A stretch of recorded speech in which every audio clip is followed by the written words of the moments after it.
everyone, welcome back to my channel. My name is Jenny. I have decided to make an impromptu new series on my channel, and it's going to be called Talking Through My Shelves. I'm planning to do a big rearrange of my books, and I thought that it would be fun to kind of talk about them out loud to you. Why do I have these books? Have I read them? Have I not? As I'm rearranging them. So as I'm talking to you, I'm going to insert some images that I took of these books that I'm going to talk to you about today. These were all the books that I was using on my shelves downstairs. So these aren't my main bookshelves. These are kind of decorative shelving that we have in our living area. And I have, books down there, and I kind of arranged them in a certain way at the time. I think I probably arranged them at least 2 years ago now, so definitely before the pandemic. And I'm just at a point where I want a little bit of a change on the shelves, so I am going to rearrange them, and I'm going to talk through the books that I had on there for you right now. So a couple of the shelves are more decorative and art books, and then the main shelf where I had a collection of books together, and I tried to categorize all these books as kind of travel books or books about other places. So this one is called The Bayeux Tapestry, The Life Story of a Masterpiece by Carola Hicks, and I read this one. And the Bayeux Tapestry is an art embroidery piece that depicts the Battle of Hastings, which happened in 1066. So it's a very old famous piece of art, and so this book chronicles that. This was a good book. It didn't blow me away. It was a bit dry, but obviously about France. Bayeux is a little village in France where they keep the tapestry in a museum that you can go and visit. The next one is In the Field, a novel by Claire Tacon or Tacon. And this is one that I picked up while we were traveling in a secondhand bookstore in Alberta, Canada, and a little town called Canmore. And this is about a mother who goes home to visit her mother in the town she grew up in Nova Scotia with her teenager. And it's kind of one of those stories about going back to the place where you grew up after being gone for a really long time and creating a whole other life and kind of reconciling your past and your present, I guess. This is Paris to the Moon by Adam Gopnik. This is actually on my 5-star predictions list for 2022.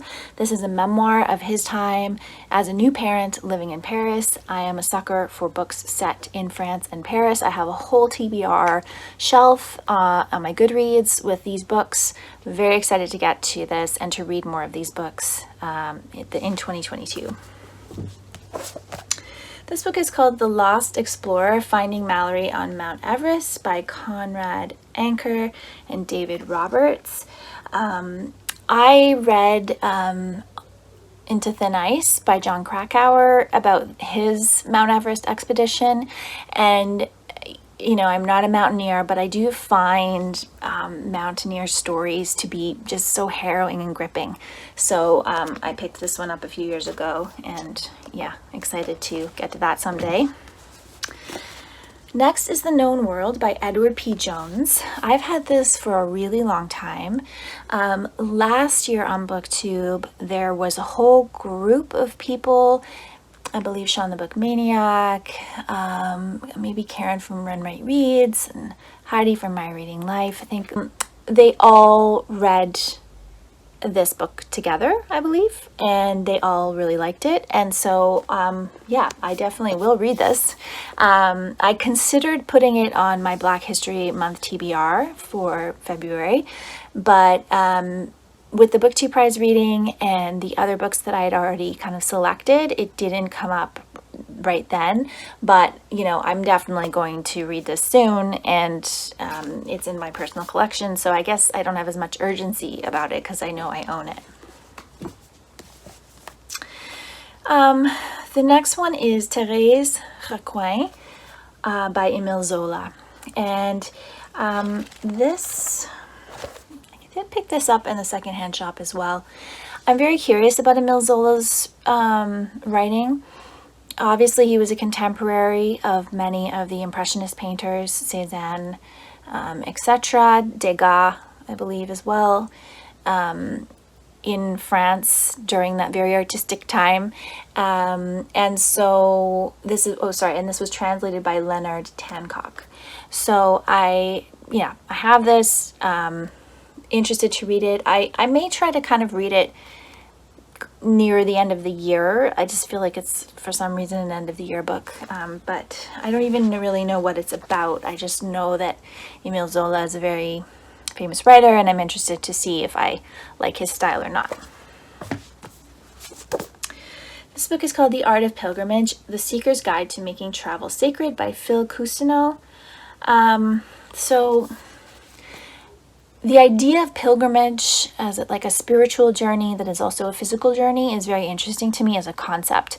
It's something that I've kind of endeavored to do a bit myself in future.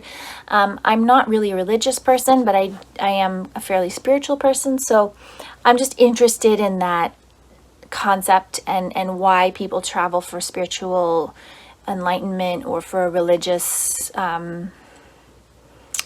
fulfillment. And so yeah, that's why I own this one. This is called The Map of Love by Ahdaf Soueif, and I bought this at the same time as I bought In the Field at the same bookstore in Canmore, Alberta. This one sounds like a really interesting love story, and it's set in Egypt. And it's kind of about an American divorcee who falls in love with an Egyptian man, and it's kind of forbidden relationship, that type of thing, set in 1900. So yeah, it just sounded really appealing to me and kind of mysterious and romantic, and also set in Egypt, which is I haven't read that much fiction set in Egypt, so excited for that one. Another one on my France and Paris TBR list, The Sweet Life in Paris, Delicious Adventures in the World's Most Glorious and Perplexing City by David Leibovitz. And I picked this one up, I believe, at a library sale. I've read, if it's a memoir about Paris, I'm pretty much going to read it. It doesn't mean that it's, going to blow me away, but I just love these, and I'm just going to keep reading them probably for the rest of my life. Okay, another one I picked up at a library sale, Hot Sun, Cool Shadow, Savoring the Food History and Mystery of the Languedoc region of France. And so this is the side of southern France that's near Spain. This is the side of southern France where I stayed for several weeks with my husband and family when we were in France in 2016. I did read this one, and it's a nice book. There's some illustrations, there's recipes. It's not really my style of memoir necessarily, because I like more in-depth stuff, but it was wonderful to read more about this region. It was wonderful to revisit the region through the book, and I am keeping it because whenever I go back someday, I'm going to want to search out some of the areas that they talk about in this book, because I didn't go everywhere in the region, obviously. And yeah, so, and this was actually written by a local author as well. Angela Murrills is a local, she lives in British Columbia and she lives in France, so they have a home there and here. So, ooh, sorry, I fell over. Return to the Olive Farm, Love, Life, Bees, and Olive Groves in Provence by Carol Drinkwater. Perhaps I haven't said yet in 2022 how much I love Carol Drinkwater's memoirs about living in France. She lives on an olive farm outside of Nice in southern France. And this book is the 7th, I believe, in her memoir series. I have read the first 3. This might be the 6th. I have read the first 3. I have to read, maybe I've read 4. I can't even remember right now, but they're all on my Goodreads. But this one is kind of a return to the other format. The two before this one is about olive trees, and one of them is about the olive root. And she's the last one I read is about her trying to trace the origins of the olive tree. And so she's traveling all around the Mediterranean trying to figure that out. So the next one after that is about olive trees, and so she's kind of researching the trees themselves and going more in depth about them. And then this one is a return to her life on her farm outside of Nice, and she's just an amazing memoir writer, so entertaining, so engrossing. So yes, I probably will read not this one, but the one before it that I can get from the library this year, so that I can get to that one. Another one from my friends list, Suite Francaise by Irene Nemirovsky. This is a very, very famous novel, but it is based on her actual experiences living in France. She moves from Paris on the eve of the Nazi invasion to a German-occupied provincial village. So, this is a classic, I believe, of the genre of like World War II Europe writing. And so, yeah. Okay, this next one is called A Pilgrim in Ireland, A Quest for Home by Frances Greenslade. So, one of the other themes in my reading that I think is pretty evident is my love of reading about people who are looking for their roots and finding their home territory. As I am a settler Canadian, my ancestors came here, traveled here, immigrated here. They were not from this land. And so this, I believe, is the same type of a story. It's another person's story of setting out to go to her, a place where her ancestors came from and try to find a connection there. And so these types of stories are just really interesting to me. And finally, from that little shelf is Moll, Flanders by Daniel Defoe. This is not a fantastic edition of this book. It's pretty flimsy.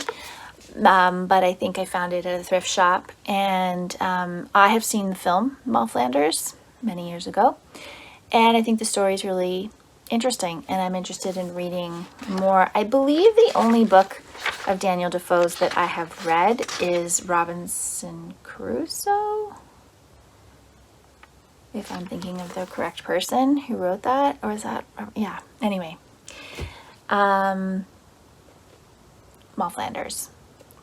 Classic from 1722, first published in 1722. So I haven't read much 18th century literature, so that's why I picked this one up.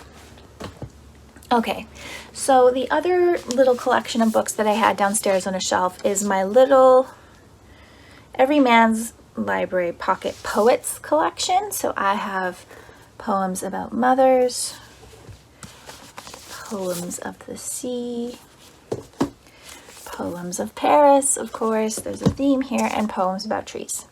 So I love these. They're just so sweet. They're so pretty. Their spines are decorated. I love these so much. I've only read little snippets out of a few of them, but they're such beautiful books, like so decorative, that, I do plan to read from them though, fairly soon. Okay, last pile. These are books that, they're mostly art books, so I probably won't talk about them a super long time.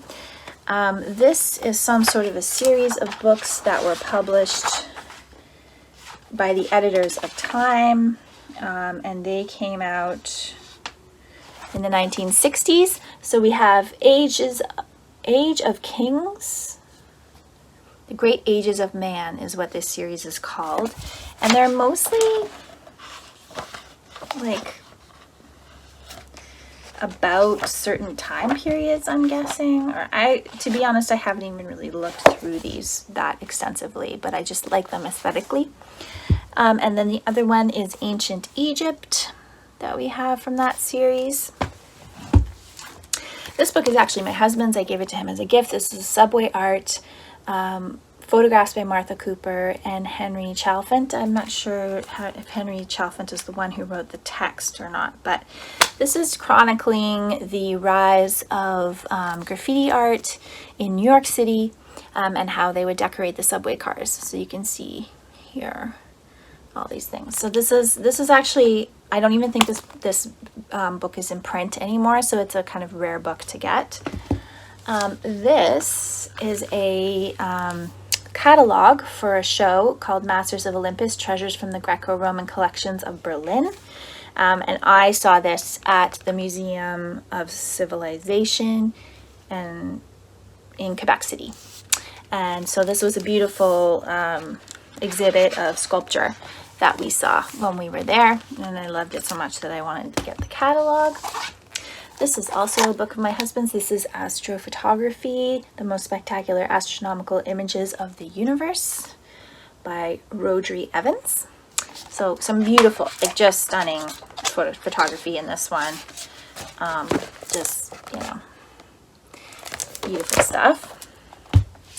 This book is, I actually featured on my Instagram, at Jenny Johnston Artist, if you're interested. I do about 2 book posts a month. And this is called Quilted Planet, a source book of quilts from around the world by Celia Eddy. So this is just what it says, a source book of quilts from around the world, all the different cultures that use quilting in their textiles in different ways. And it's just a really stunning book. Very heavy too, that one. This one is called Made in Canada, Photography by Brian Adams. And he took photographs of a lot of quite prominent Canadians. So it's basically a collection of photographs of these Canadians. So, yeah. Next we have Splendors of the Past, Lost Cities of the Ancient World. This is a National Geographic Society coffee table book. So lots of amazing imagery of different archaeological sites and ancient art and things like that. This one was a gift, A Lifetime of Secrets by Frank Warren.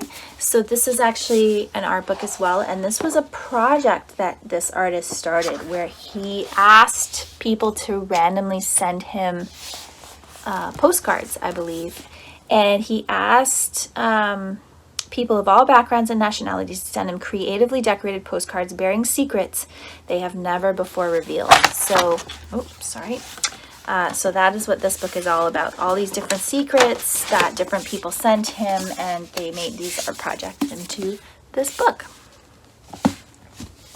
Next, we have Joni Mitchell, Morning Glory on the Vine, Early Songs and Drawings.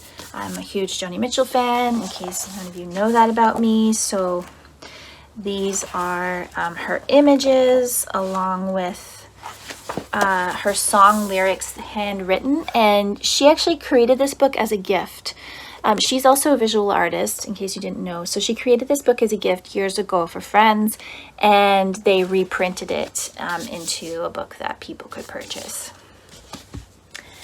This is also my husband's book, Beers of the World by Bill Yanni. So I think that's pretty self-explanatory. There's some breweries. I mean, I don't think this is very up to date because breweries have really taken off in the last little while, but I'm sure at the time that he got it, it was fairly good. This is also my husband's Seconds, a graphic novel by Brian Lee O'Malley. I got him this one because he is a big fan of Scott Pilgrim versus the World, and so yeah, this was for him. Another Joni Mitchell book. This is The Complete Poems and Lyrics by Joni Mitchell. This is actually not probably complete anymore. It was complete at the time, but it's probably 20 years old now. So she did put out a few more albums post this publication. Monkey Portraits by Jill Greenberg. This is a lovely book with these fantastic images of monkeys, just like so stunning. This is also my husband's book. I believe I gave him this, but look at that face, just so sweet. So yeah, really beautiful book. And last but not least, another Joni Mitchell book. This is Voices, the work of Joni Mitchell. This was a Mendel Art Gallery, which is an art gallery in Saskatchewan where Joni Mitchell was born and raised. And this is a catalog of that show. So they showed a lot of her work in that exhibition. And she's mostly a painter, but she also does drawing. And yeah, she has a quite varied style. She changes her style quite a bit depending on what she's going for. So that is the first talking through my shelf. I'm going to be putting these books in a big pile and rearranging them and putting new books downstairs on that shelf. And in the next installment, I'm just going to pull another group of books off my shelves and chat to you about them. Hopefully next time it'll be a bit shorter. Thank you so much for watching, and I'll be back again soon with another video.